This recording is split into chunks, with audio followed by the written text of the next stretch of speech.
Assalamualaikum warahmatullahi wabarakatuh. Kami dari kelompok 8 yang beranggotakan saya sendiri, Muji Indah Rahayu Ramadhani dan Mutiara Lestari akan mempresentasikan makalah kami yang berjudul Ayat-ayat Muhkam dan Mutasyabihat.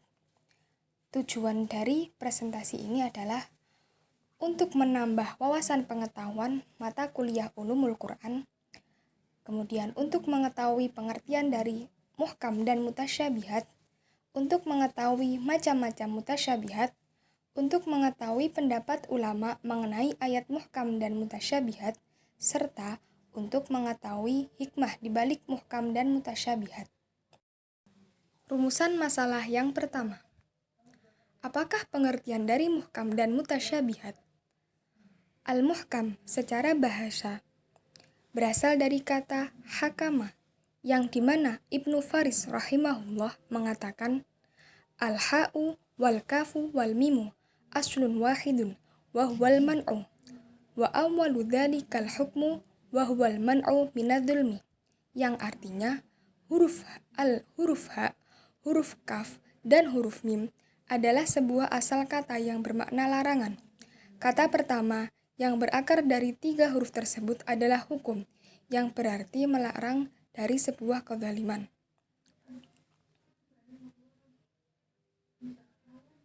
Kemudian, al-mutasyabih secara bahasa.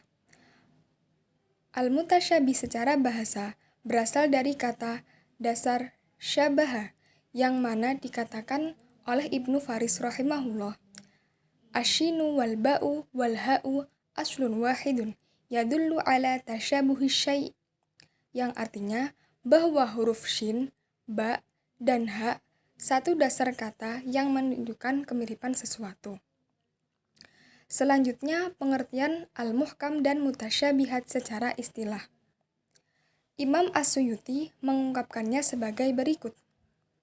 Al-muhkam yaitu sesuatu yang diketahui maksudnya, baik secara zahir atau takwil, yang jelas maknanya, sesuatu yang tidak memiliki kemungkinan takwil lebih dari satu, apa saja yang termasuk ma'kulul makna, apa saja yang berdiri sendiri tanpa butuh yang lain sebagai penjelas, apa saja yang pentakwilannya sesuai dengan nas, turunnya atau teksnya, yang tidak berulang-ulang lafadznya, al-faraid, janji dan ancaman, an-nasikh, halal dan haram, hudud dan faraid, serta apa yang kita wajib mengimaninya dan mengamalkannya, serta halal dan haram.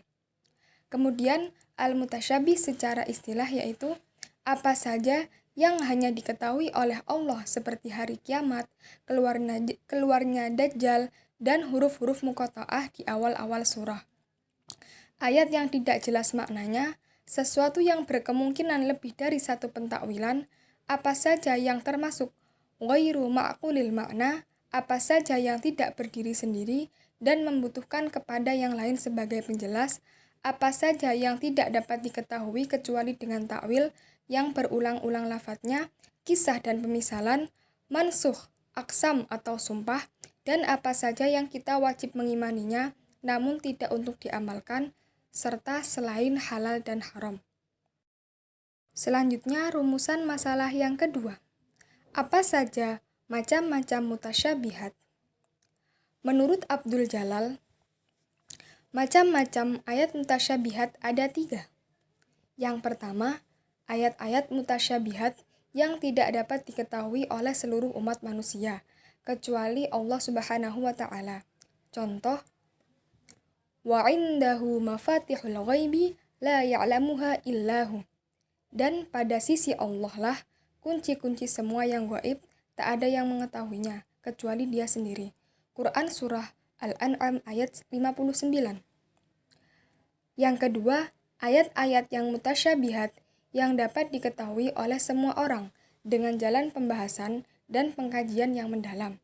Contoh, pencirian mujmal, menentukan mutasyarrak, mengqayyidkan yang mutlak, menertibkan yang kurang tertib, dan seterusnya. Dan yang ketiga, yaitu ayat-ayat mutasyabihat yang hanya dapat diketahui oleh para pakar ilmu dan sains, bukan oleh semua orang, apalagi orang awam. Hal ini termasuk urusan-urusan yang hanya diketahui Allah Subhanahu wa Ta'ala dan orang-orang yang rasikh atau mendalam ilmu pengetahuannya. Rumusan masalah yang ketiga yaitu bagaimana pendapat ulama mengenai ayat muhkam dan mutasyabihat. Menurut ulama Hanafiyah, ayat-ayat muhkamat ialah ayat-ayat yang dalalahnya jelas, terang, dan tidak mengandung adanya nas. Sedangkan ayat-ayat mutasyabihat adalah ayat-ayat yang samar dan tidak dapat diketahui pengertiannya, baik secara nakli maupun akli. Sesuatu yang ketentuannya dirahasiakan oleh Allah, seperti terjadinya hari kiamat. Makna al-ahruf al-muqatta'ah yaitu huruf-huruf hijaiyah yang terputus-putus pada beberapa permulaan surat. Pendapat ulama yang kedua yaitu dari ahli sunnah. Ayat-ayat muhkamat pengertiannya dapat diketahui baik secara lahiriah maupun takwil, sedangkan ayat mutasyabihat hanya diketahui oleh Allah. Pendapat ulama yang ketiga yaitu menurut Imam Ahmad. Ayat muhkamat adalah ayat yang bisa berdiri sendiri dan tidak membutuhkan penjelasan. Sedangkan mutasyabihat tidak dapat berdiri sendiri dan masih butuh penjelasan, karena adanya perbedaan dalam pengertiannya.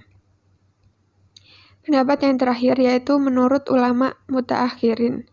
Ayat muhkamat adalah ayat yang jelas dan tidak rancu, sedangkan ayat mutasyabihat adalah kebalikannya.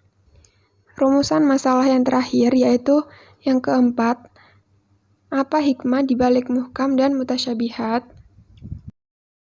Hikmah adanya ayat muhkam. Yang pertama, jika seluruh ayat Al-Quran terdiri dari ayat-ayat muhkamat, maka sirnalah ujian keimanan dan amal karena pengertiannya jelas. Yang kedua, menjadi rahmat bagi manusia, khususnya yang kemampuan bahasanya lemah, sebab arti dan maknanya sudah cukup jelas. Hikmah yang ketiga yaitu memudahkan manusia mengetahui maksud, arti, dan menghayatinya. Kemudian ada hikmah ayat mutasyabihat. Yang pertama, ayat-ayat mutasyabihat menjadi dalil betapa lemah dan terbatasnya kemampuan manusia. Betapa luas dan mahirnya manusia, tetaplah Tuhan sendirilah yang mengetahui hakikat sebuah kebenaran.